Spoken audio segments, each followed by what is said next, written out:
questão da SAF, Daniel, ela é uma pauta da instituição. Então não é uma pauta de gestão de um presidente ou de outro. É uma pauta da instituição. Eu venho dizendo há algum tempo que a SAF, no caso do Náutico, é mais do que uma realidade de mercado, é uma necessidade do clube, porque o clube tem uma recuperação judicial em andamento, o clube precisa viabilizar o pagamento do plano de recuperação e a SAF também tem um papel importante nisso, né, do saneamento das dívidas, da quitação dessas dívidas e também do projeto maior, que é o projeto desportivo. Que esse projeto esportivo ele vem a curto, médio e longo prazo. Então, como eu disse, a SAF não depende só do presidente. Se dependesse de mim, eu queria a SAF para ontem. Eu, enquanto presidente, o que eu posso fazer e tentarei fazer é antecipar de alguma forma esta transição, se possível, uma espécie de cogestão. Isso falando por mim, é óbvio que agora que chegou o momento, eu, uma vez eleito, eu vou aprofundar essas conversas com o investidor, o representante dos investidores, para a gente saber daqui para frente como pode otimizar e antecipar esse desenho. Mas quem define a implementação, ao final de tudo, é o associado na Assembleia Geral. Vai haver a apresentação da proposta vinculante, as discussões no Conselho, para saber se aquele modelo é o ideal para o clube, se precisa de algum ajuste, o que pode ser melhorado, e ao final ser aprovado, e cabe ao presidente estar acompanhando esse processo e, uma vez implementado, estar fiscalizando juntamente com o Conselho Deliberativo. Existem algumas questões da SAF que aí é um ponto pacífico dentro do clube, que diz respeito à questão do patrimônio, do investimento imobiliário, que não vai haver venda de patrimônio. Então, qualquer que seja o modelo da SAF, não haverá venda de patrimônio. O clube não vai se desfazer do patrimônio imobiliário, que certamente pode, e acredito que é um caminho correto, investimentos no patrimônio imobiliário, no estádio, no centro de treinamento, mas não com a venda. Pode ser um arrendamento, um direito de uso, algo do tipo, mas sem se desfazer do patrimônio. Isso é um ponto importantíssimo, que já foi definido acertadamente desde o início de todo esse processo que vem sendo conduzido, e de modo que isso vai ser mantido, não tenho dúvida disso.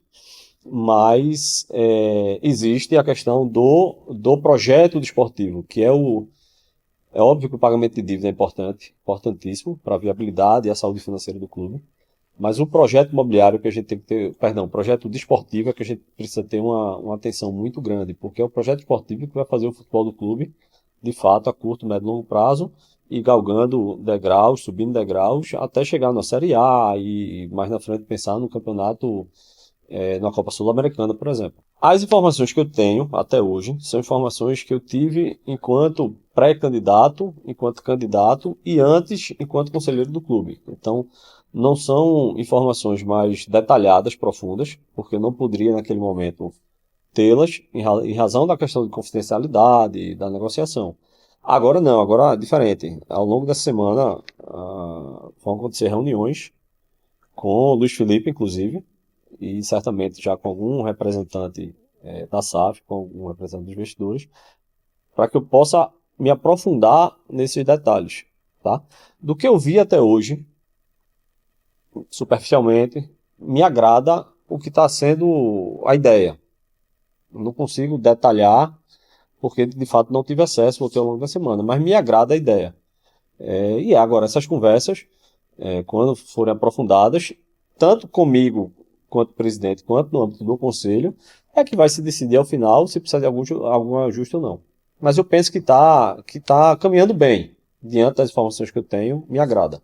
Então, a gente precisa respeitar as regras estatutárias. Quem pauta isso internamente é o conselho. E aí não tem como agora ninguém dizer se vai ser necessária uma reunião, 2, 3 do conselho, vai depender dos debates. Mas eu penso, espero, que isso, no mais tardar, ao fim do primeiro semestre de 2024, já esteja implementado de fato, sem prejuízo de haver, se possível, uma transição, uma cogestão antes. A recuperação judicial foi uma decisão acertada. O clube sem a recuperação judicial, ele não sobreviveria, porque a conta não fecha e não é de hoje, é desde sempre. Então, também foi necessário entrar com a recuperação.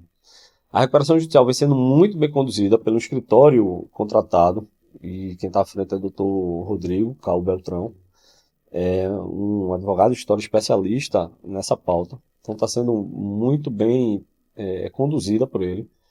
De fato, houve a prorrogação por mais 180 dias, mas isso é normal em toda a recuperação judicial. Isso é um pedido e um deferimento do judiciário que eu diria que em quase todas as recuperações, se não em todas, isso acontece. Então, está tudo caminhando dentro do previsto, da estratégia traçada, do que uma recuperação judicial exige. Em tese, não pode prorrogar mais, além desse segundo período agora. Vamos lá. Primeiro, é importante entender que a dívida que vai ser paga, a dívida hoje, em números arredondados, não, é maior. Quando a dívida total do clube, tá? A dívida trabalhista, a dívida de natureza cível, a dívida tributária. A tributária não entra na recuperação judicial, mas existe uma dívida tributária. Tributária fiscal, quando soma-se tudo isso, é algo na casa de 230 milhões, 250 milhões, próximo disso. Na recuperação, o que vai ser tratado são as dívidas trabalhistas e o que a gente chama de credores quirografários, natureza cível. O grande montante é da trabalhista. Então, talvez se consiga aí quitar essa dívida trabalhista com algo em torno de 15, 20 milhões. Então, se o dinheiro da Arena sair, e aí uma decisão acertada, inclusive isso foi colocado também pelo Conselho Deliberativo, ele tem que ser canalizado todo para pagamento. Tá? Óbvio que se esse timing de cada um, do andamento da recuperação e da saída efetiva do dinheiro da Arena e entrada do dinheiro da Arena nos cofres do clube, se não, isso aí não tiver para e passo, o clube vai ter que buscar uma outra solução, que pode, inclusive, ser a própria SAF. Porque, a depender do modelo, e aqui mais uma vez eu não tenho essa informação precisa desse modelo, mas a depender do modelo, em quase todos é assim, a SAF vai e coloca lá dentro do investimento total, daquele valor total que é divulgado, o aporte financeiro para pagar as dívidas. Então, de uma forma ou de outra, o montante vai chegar. O clube não tem esse dinheiro, tá? Hoje no caixa não tem condições, mas isso vai vir uma parte da Arena e a outra em relação à questão da SAF. Os aflitos o estádio precisa ser reformado. Isso aí precisa ser modernizado. A gente está no futebol, falando de futebol moderno, futebol com liga, futebol com SAF, futebol com investimento, então os estádios precisam minimamente acompanhar isso aí, até por conta de todo o entorno do jogo, do dia do jogo, da tão falada experiência do torcedor no match day. Então, os aflitos, o estádio precisará passar por uma intervenção. Como será essa intervenção? De onde vai vir o recurso para isso? Vai depender do modelo. As informações que foram publicadas na imprensa, e que, mais uma vez, não tenho como confirmar porque não tive essa reunião ainda, mas as informações davam conta de que existiria também um investimento imobiliário. E aí eu quero crer que esse investimento imobiliário, se de fato essas informações procedem, esse investimento seria também nos aflitos. Tá? Mas também, se não for um investimento que venha para a SAF, a depender do modelo, tem que se buscar outros investidores para que aportem valores suficientes para essa reforma. O fato é que vai precisar ser modernizado. Modernização não é uma reforma de um banheiro, é uma reformulação do Estado, uma modernização de fato estrutural, para dar conforto, para eventualmente aumentar a capacidade do estádio, mas que traga o estádio para o cenário atual do futebol. E sempre, repito, sem vender o estádio. Tá? Aí tem que trabalhar com uma espécie de cessão de uso ou um arrendamento. Além do, como você bem disse, da questão simbólica, isso diz muito do que essa gestão pensa em relação a um clube mais inclusivo, do clube mais plural, do clube que traga para dentro o que a sociedade discute, as demandas da sociedade em relação a minorias, em relação ao local de voz e fala dessas minorias, da mulher. Então isso é uma sinalização muito importante. Mas é preciso que se diga que a escolha de Tatiana foi uma escolha técnica, antes de tudo. Tatiana tem cursos de gestão na área esportiva, jornalista de formação, Então, ela é uma pessoa extremamente capacitada para estar ocupando a cadeira da vice-presidência. Tá? Tatiana consegue reunir tudo isso, essa capacidade técnica e essa questão da sinalização, de ser a primeira mulher a compor uma diretoria executiva aqui no estado de Pernambuco. Então, o papel da Tatiana é importantíssimo. Tatiana não vai ser apenas uma vice-presidente protocolar, não. Vai participar das decisões. Obviamente que a palavra final, a assinatura é do presidente, mas ela estará presente como já está, em várias pautas, em várias reuniões, em decisões, opinando com a expertise que ela tem. E certamente também ficará responsável, além das atribuições de vice-presidência, de algumas pautas específicas, que a gente vai definir isso ao longo da semana. Isso não está definido por uma simples razão. É preciso a gente entender quais são esses gargalos, entender como está a questão contratual, entender esse cenário. Isso vai ser através da transição agora de gestão. Então, tem vários outros pontos que são maiores do que a vontade do presidente, do vice-presidente ou do vice-presidente de marketing. A gente primeiro precisa entender isso, entender o cenário para tomar a decisão mais assertiva. Se vai manter uma marca própria, se vai buscar uma marca dentre essas grandes do mercado. Fato é que existe, e não é de hoje, reclamação por parte da torcida. A maioria delas é em relação à qualidade do material. E aí não é uma questão da marca ser própria ou não. A questão da qualidade é da fabricação. E aí entra a questão de logística, distribuição, que é preciso entender também como é que está isso aí, o que é que está originando essa insatisfação em relação à qualidade, por exemplo. E tendo esses dados, verificar o que é melhor para o clube. A decisão sempre tem que ser essa. Independente de ser marca própria ou uma marca de uma grande fornecedora, a gente precisa ver os vários cenários, questão financeira, questão de receptividade pelo torcedor, quem pode entregar mais dentro daquele projeto que a gente tem do clube. Eu penso que sim, isso foi discutido no conselho, inclusive, eu estava presente em uma das reuniões. Acho que naquele momento o Náutico não tinha que ter, no momento que se colocou para decidir, o Náutico não tinha que ter pressa naquela decisão. Acho que foi uma decisão acertada do ponto de vista institucional. E penso também que o clube também não tem que tomar uma decisão agora assodada. O clube precisa entender o mercado, apesar de ser membro fundador. E aí se entrar no mérito dos critérios de distribuição, mas me parece que 10 milhões é um valor muito aquém para a grandeza do Náutico, o tamanho do Náutico que o Náutico representa.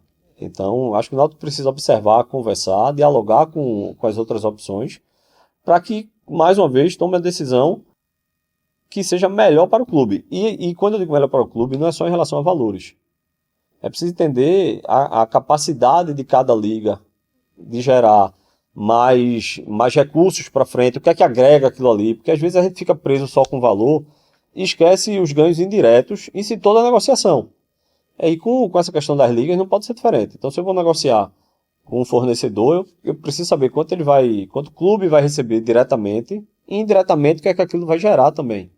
Então, de modo muito tranquilo, debatendo sempre no conselho, essas decisões são importantes passarem pelo conselho, estejam ou não estatutariamente previstas, mas precisa ser debatido pelo conselho, e ter sempre cautela, calma e tomar a decisão mais acertada. Não tem por que ter essa pressa nesse momento e agora. A questão da Série C, primeiro, a Série C do ano que vem está se desenhando muito mais difícil do que a desse ano. Muito mais. Os clubes que já foram rebaixados da B para C, 2, e os outros que estão aí nessa luta para não cair, vai mostrar, além dos que ficaram e dos que subiram, são times que podem até não ter uma expressão nacional de história tão grande, mas são times estruturados, time que tem aporte financeiro, então vai estar se desenhando uma Série C muito mais difícil. A questão do regulamento em si, o regulamento está posto, é o mesmo do ano passado. Eu acho que precisa ser debatido, entendeu, Daniel? Todo regulamento tem seu lado positivo e seu lado negativo. A gente vai para pontos corridos, eu particularmente acho um regulamento mais justo, certo? Que preza aí pela regularidade de um time, eu acho mais justo. Há os que defendem e aí se entende também, é legítimo essa defesa, de que o campeonato de pontos corridos ele não gera tanto atrativo de receita, porque não tem os jogos decisivos. Então precisa se discutir, amadurecer, cada clube tem sua história dentro disso, tem seus calos, mas eu gosto muito do modelo de pontos corridos. Acho que deveria ser um modelo. E aí, obviamente, a questão de datas também. Não é uma decisão simplesmente do clube querer. Existe a questão de calendário, a questão de custo do campeonato, que isso aí a CBF que trata, não cabe aos clubes decidir em relação a isso. Então, mas eu acho que precisa ser debatido. Acho que o futebol só se constrói, se melhora com esse debate. Mas, na minha opinião, eu acho o campeonato de pontos corridos o campeonato mais, se é que no futebol tem justiça, mas o campeonato mais justo, é o que mais me agrada. Eu fui eleito para presidente do clube, para estar presidente do clube nos próximos 2 anos. Não foi para vice-presidente de futebol, vice-presidente jurídico, vice-presidente de marketing. Eu penso que o presidente ele tem que liderar o processo. E você só consegue liderar um processo quando você delega. Tá? E antes disso, quando se tem um escopo de trabalho, um planejamento estratégico, que o próprio presidente está submetido àquele planejamento. O presidente tem que cumprir aquilo que foi estabelecido, inclusive com a participação dele. Mas o presidente não pode estar interferindo diretamente em todas as pastas. Óbvio que em todas as pastas acontecerão momentos que o presidente vai precisar de fato decidir. Como eu disse, quem assina é o presidente. Mas o presidente decidir assinar não significa que o presidente vai ter ingerência e que tudo vai ser decidido pelo presidente, que tudo tem que passar pelo presidente. Não, os setores, os departamentos, e o futebol faz parte, é um dos departamentos do clube, eles precisam ser geridos por pessoas, profissionais técnicos que entendam daquela matéria e que convençam o presidente e os demais diretores, os vice-presidentes estão remunerados, de que aquela decisão ali é a mais correta, de que aquele caminho é o mais correto. Então, não esperem de mim um presidente que vai estar no centro de treinamento todo dia, que vai estar em vestiário todo dia. Eu acho que isso não é uma função do presidente, e respeito aqueles que entendem de forma diferente, mas acho que não é uma função, assim como não é a função do presidente estar dentro do departamento de marketing todo dia. A função do presidente eu quero relatório. Aquele projeto está sendo cumprido? Por que saiu da meta? O que aconteceu? Como é que pode ajustar? E para isso eu não preciso estar dentro dos departamentos. Os departamentos têm vida própria, mas tem que, obviamente, prestar contas sempre ao presidente, mais reforço. Não é prestar contas dizendo, presidente, hoje eu fiz isso, hoje eu fiz aquilo. Presidente, foi feito nos últimos 15 dias essa linha de trabalho que está de acordo com o projeto, isso aqui saiu um pouco por conta disso, vamos ajustar. Até sexta, nós iremos anunciar, é a nossa previsão, porque a gente tem um cronograma aí, um calendário muito curto. O Campeonato Pernambucano começa dia 10 de janeiro. O Náutico deve jogar talvez no dia 11 ou dia 13, a depender de como vai ser essa tabela. Então, se a gente trabalhar, por exemplo, no dia 13, a gente tem 2 meses. Eu preciso de 40 dias, 30, 40 dias para uma pré-temporada. Então, o executivo e o treinador, eles precisam ser definidos essa semana, para que a gente consiga pular essa etapa e parta para as contratações. Existem nomes que já estão sendo trabalhados, conversados. Não é uma decisão que a gente mira um nome e diz esse, vamos atrás. Não, são nomes. Tá? Eu tenho sido muito cauteloso em relação a isso, para não gerar uma expectativa, para não gerar de certa forma, uma irresponsabilidade de minha parte, de gerar uma expectativa tanto no mercado quanto no torcedor, e eu acho que não deve ser assim. Acho que essas discussões têm que ser internas, como estão sendo tratadas, perfil, e aí os responsáveis pelo futebol, a diretoria de futebol tem um papel fundamental nisso aí, mas acredito que até sexta a gente, no nome do executivo, nessa ordem inclusive, no nome do executivo e do treinador, a gente define e anuncia. Daniel, eu quero muito olhar para trás e, primeiro de tudo, ver a SAF implementada no modelo mais adequado para o clube e já com resultados concretos. E resultados concretos para mim não necessariamente são títulos, mas questão de estrutura, da mudança de mentalidade, que é o principal. Acho que títulos são consequências de tudo isso. E quando eu digo títulos, são títulos perenes, não é ganhar um campeonato e passar 10 anos para ganhar outro. Não, é começar de fato a conquistar títulos e ter competitividade. Essa mudança de mentalidade que vem com a implementação da SAF, isso em relação especificamente ao futebol, e vem um clube associativo reestruturado, que entregue muito mais ao sócio, que tenha um plano de governança, que tenha o profissionalismo no clube associativo, que esse profissionalismo que vem obrigatoriamente com a SAF, ele contamine positivamente a estrutura e o planejamento do clube associativo, e também que o Clube Náutico Caparibe esteja inserido nessas pautas sociais. O clube faz parte da sociedade, uma sociedade ampla, é uma instituição centenária que tem um papel relevante nessas políticas sociais. Então, se olhar para trás e conseguir, se não ver isso tudo pronto, mas pelo menos o início disso aí já caminhando, eu estarei satisfeito. Não, indiferente não é. Por exemplo, título pernambucano. Tem a questão da rivalidade. Todo mundo quer ser campeão do pernambucano.